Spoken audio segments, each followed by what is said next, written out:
Hey guys, welcome back to our urban homestead. My name is Chelsea, and if you're new here, welcome. I'm so glad that you're here, and if you've been here a while, welcome back. Today is a big preservation push for me today. I'm starting canning my potatoes, and the video that we're doing today is not on canning potatoes. I do have one. I'll link it at the end of the video. And if you could, at the end of this video, please make sure you like it, drop me a comment below, and share my video with your friends who you think might enjoy it. All right, so today I'm gonna be doing garlic. So this garlic was a complete experiment for me in the fall. I had come across a clove of garlic that was in my pantry that had started to sprout. It was store-bought. I honestly have no idea if it was organic or not.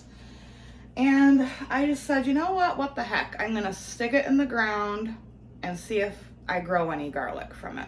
And to my surprise, I did. Now, are they like the biggest garlic cloves you've ever seen in your life? No, but I've never grown garlic before. So I think it's pretty darn exciting. And I mean, that is not too shabby of a bulb of garlic. So I'm really proud of myself, very excited. And this has been curing for about 2 weeks. I was gonna try to braid it, but most of them have like really hard necks, and you can't braid hard neck garlic. You can only braid the soft neck garlic. So what I'm gonna do is preserve these 2 different ways.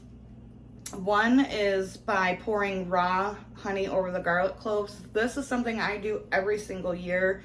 It is not only very beneficial for your health, but you can also use it in cooking. And I'll talk more about that in a little bit. And the second way is going to be just fermenting it with salt. And you can use that in cooking just like you would minced garlic. So now comes the task of peeling all of the cloves of garlic. So I'm gonna go ahead and do that, and I'll be back. Okay, so if anyone has any suggestions on how to more easily peel the garlic, please leave me a comment.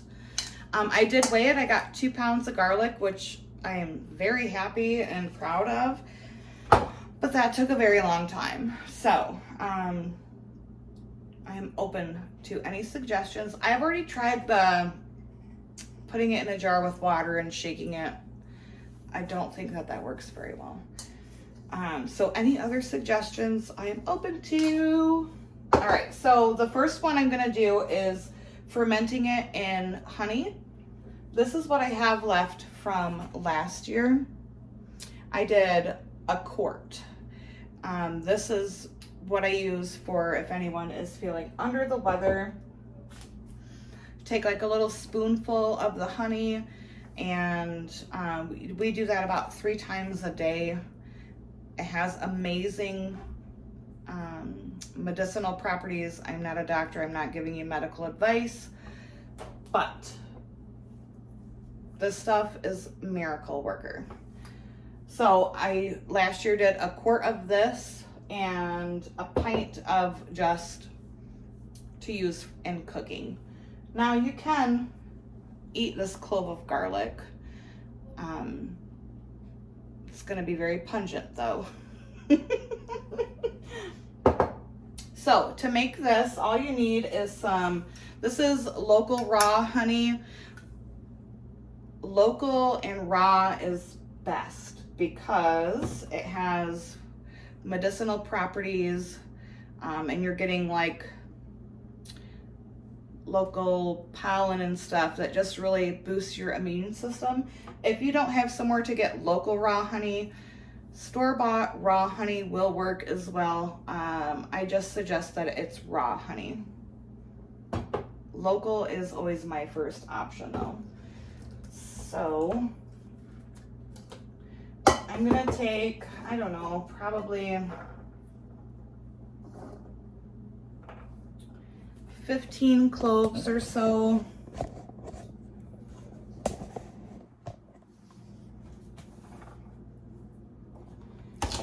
And you just want to bust them open.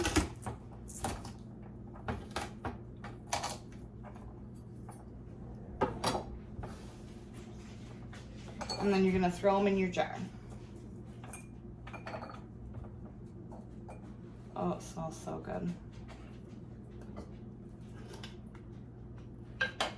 And then you're going to take your honey.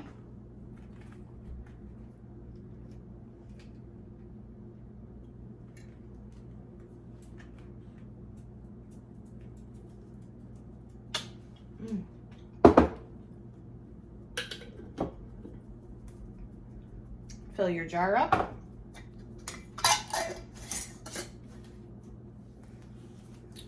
And then what you're gonna do is every day you're gonna flip it over. The garlic will float at first, but after a few days and after a few flips, it will start to sink. And you wanna do this for about 2 weeks, and every day you want to remove the lid to burp the jar. So what I do is this will sit like this for a day, and then the next day I will just flip it over. And then the next day I'll flip it over, burp the jar, and just continue that process for about 14 days. And then you can go ahead and put this in your shelf or your pantry. Wonderful, wonderful thing to use for either if you have a sore throat or cold, or if you want to cook with it. It is absolutely fantastic on chicken. That's my favorite thing to use it on, is chicken. So that is method number 1. Okay, so the next method that we're gonna do, I actually got this idea from Jill over at Whispering Willow Farms. Jill, if you see this, hey girl, hey.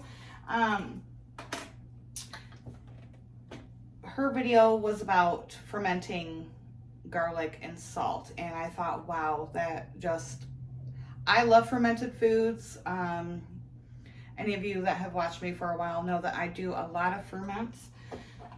So I thought, I'm gonna give this a try. It sounds absolutely wonderful. I've got the rest of the garlic in my food processor, and I'm gonna pulse this until it reaches a paste consistency. Okay, so now it is a nice paste. Oh, it smells so good. I love garlic. Oh, love it. So we got that nice paste consistency. She had about twice as much, and she used 2 teaspoons of salt. I'm just gonna do 1 teaspoon because I don't have quite as much.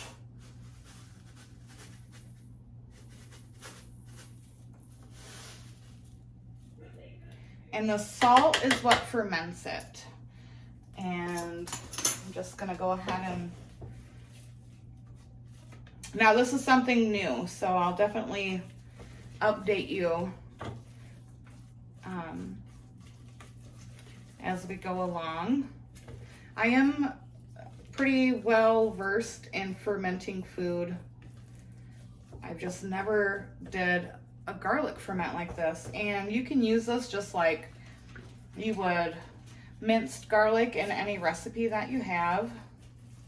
Oh, it smells so good.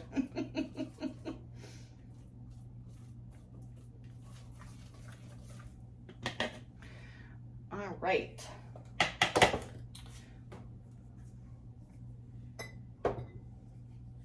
Then what I'm going to do is just put it into this quart jar.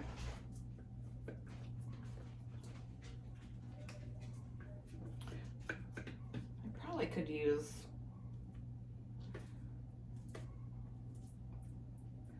a different jar. I think I'm going to. I don't think it needs a quart, because this is maybe a half a pint. So her recipe was would make a pint. This is gonna make half a pint. So I'm not gonna use a full quart jar. All right, hold on.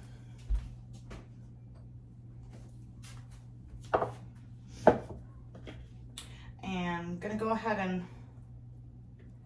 scoop that into there.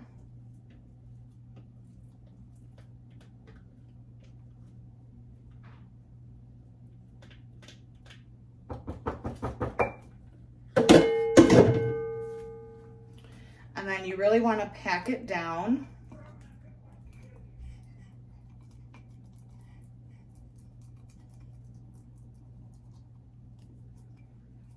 I don't have a pickle packer. My antique pickle packer somehow got lost.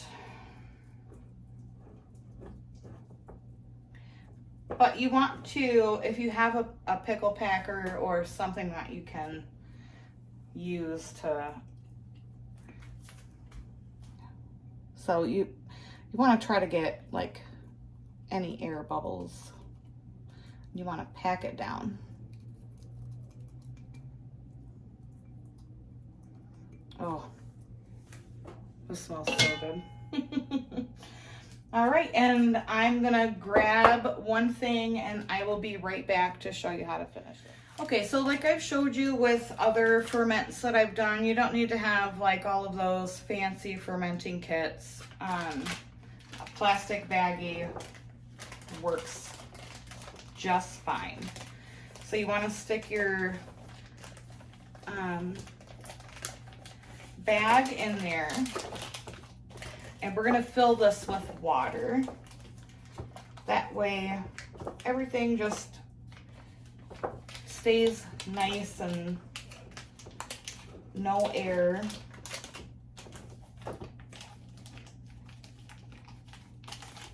So just like that, and I'm gonna fill it with water. What the water is gonna do is keep the garlic down so no air can get to it. And then I'm just gonna put a ring on top.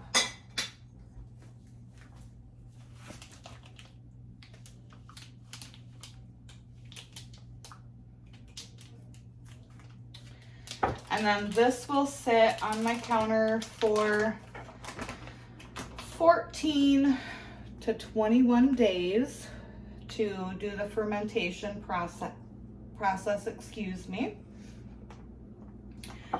After 14 days, take a little taste of it. See if it's, if you're familiar with fermented foods, you'll know if it has that nice fermented flavor. If you're not, I believe I have some videos that you can watch, and it's a great way to preserve things with no canning equipment. Pretty simple, basic ingredients that everyone has on hand, and a great way to preserve your harvest as well. So after 14 days, I'm going to take a little taste of it, see how it is, and then if it needs another week, we'll let it have another week. You do want to store these in indirect light and not dark. So anywhere in your kitchen, or if you have a pantry room, that would be perfect. Just make sure that you put it somewhere that you're not going to forget about it. So two different ways to ferment your garlic. Very good. So watching the video back, I realized that I had a little piece of garlic paper on my lip because I did taste the garlic. I wanted to know what it tasted like. So yeah, that's what, you see the little white thing on my lip? That's what it was garlic paper. What are you gonna do? This is real life, you guys. As always, thank you guys so much for watching. I truly appreciate every single one of you. It is my goal to inspire people to grow their own food, learn how to preserve it, and cook with it. So thanks for being here. And don't forget to like the video, leave me a comment, and until next time, abundance and blessings to you. Bye-bye.